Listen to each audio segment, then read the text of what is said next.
This is Ray with 8Base, and today I'm talking to Dr. Amanda Martin. Thank you, Amanda, for coming and having a chat with me.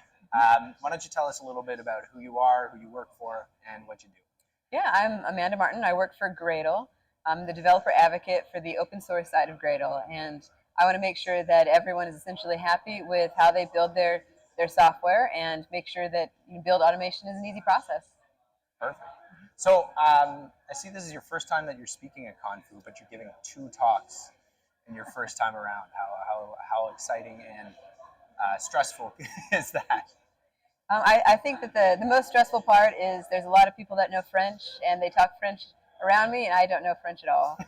I need to study up some so I can feel more prepared, but the people here have been really amazing.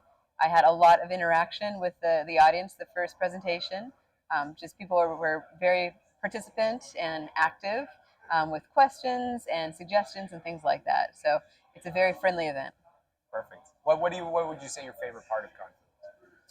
Oh, the favorite part of ConFoo, it's probably that even though it's a polyglot conference with a whole bunch of tech, there's still so much interest in individual pieces of technology that there's a lot of passion. Yeah, I agree. They don't seem to be restrictive on what subjects are talked about and what's gone over. So with the amount of tracks that they have and the amount of talks that they give, there's a lot to be done. So switching gears a bit, you have a little bit of experience with low-code platforms. You were talking about something you've done before, Sketch, I think you said? Yeah, so before I switched into tech, I was a teacher for a number of years. And I taught high school students and college students how to program.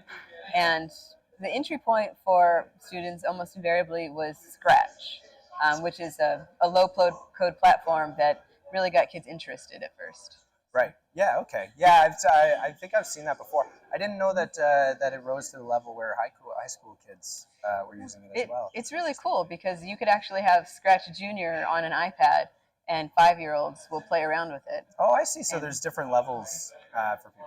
And the 5-year-olds, they'll start asking questions like, "How do I make it so that everything is red?" Right. And they'll have if statements, so if they touch and things like that. So they're starting to ask the right questions.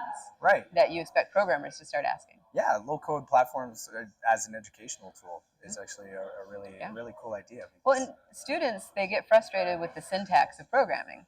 Right. One of the first things I tried to teach and failed at miserably was trying to teach Java to kids in high school. Yes. And that notorious semicolon at the end of the line. So I switched to Python, and it's like, oh, this indent. Like, no matter what language I chose, they would struggle. Right. So I switched to Scratch, especially for the beginning thinking, and all of the syntax hurdles were just gone. Yeah, that's amazing. That's amazing. I've tried to get my kids to use Scratch too. They're not as interested in programming as I am, so takes time. Yeah. The right time. Yeah, that's exactly true. So in terms of like developing work, have you used low-code platforms like that at all? There was a passion project that I was working on with blockchain sphere, and I can't remember what it was. I do a lot of kind of just spend a day doing something fun, kind of reground myself in the programming world. Right. And there was a low-code blockchain platform. Oh, interesting. That I played around with a bit, and it was for smart contracts. Okay.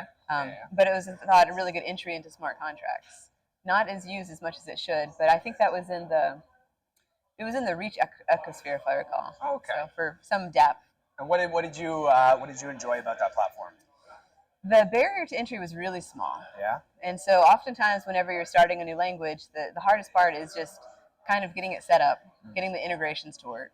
And with this one, they essentially had a sample right there, ready to go, and the user interface was just drag and drop. Right. And so you felt like you were a winner right off the gate. Right. Yeah. No. Exactly. That's having those quick wins is pretty awesome. What issues? Did you have any issues with the platform?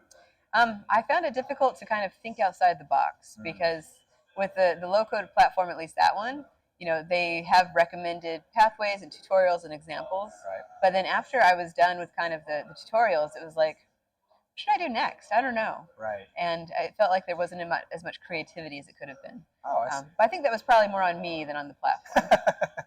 Yeah, no, but I understand. When you're working with a low-code platform, you don't have the ability, that kind of ability to really dig into your own stuff, then it feels a little bit like you're limited in what you can actually accomplish. So if you were like, if your manager or your director came to you and they said like, we want to internally use low code to make your life faster, to make you develop faster and make your life easier, what would your initial thoughts be? Would you have concerns? Would you be excited about anything? So that's a really good question. I think so. Our platform is for developers, and I think if we were to push low code externally, a lot of the code that we have this idiomatic Gradle project, where it's like the best practices. Right. And I think a lot of the stuff that we do, probably 80%, could be done like, here's the building block, put in your own variable and go from there. Right. So pushing that externally, I think, would be really useful because it's forcing idiomatic behavior. Internally, I worry that we have some legacy software that would take a lot to kind of translate into a low-code environment. Right. And I'm thinking of like other projects I worked on too, where we have, approaching 1 million lines of code, and to switch all of that into low code would just be a very huge initial kind of setback at first. Right. So low code as something that you would migrate onto seems like there would be a very big hurdle trying to translate code that exists and already works into a system that you're getting to use. Yeah, it would be a huge hurdle, and I think that as far as I would imagine that the platform needs to be highly searchable. One of the things that I noticed when I was playing around with Scratch and this other platform was it was all right in front of you, but the search was not as useful. So if you were looking for any specific logic, it was kind of harder to find that. Right. And when you have these huge projects with 1 million lines of code, how do you find the right file or whatever to look at? Right. Yeah. I see what you mean. Yeah. With IntelliJ, I just open it up and search. Yeah, you just type it in. And, yeah, those developer tools are really getting useful on that stuff. Cool. Well, thanks for coming to chat. Is there anything that you would like to promote or talk about? I would say that the next big thing is developer productivity engineering, and so it seems like you're headed towards that way and thinking about how we can make developers productive. That's kind of Gradle's focus as well. There's so many different ways to approach it. So go online and check us out, gradle.org. Perfect. Thanks so much for your time.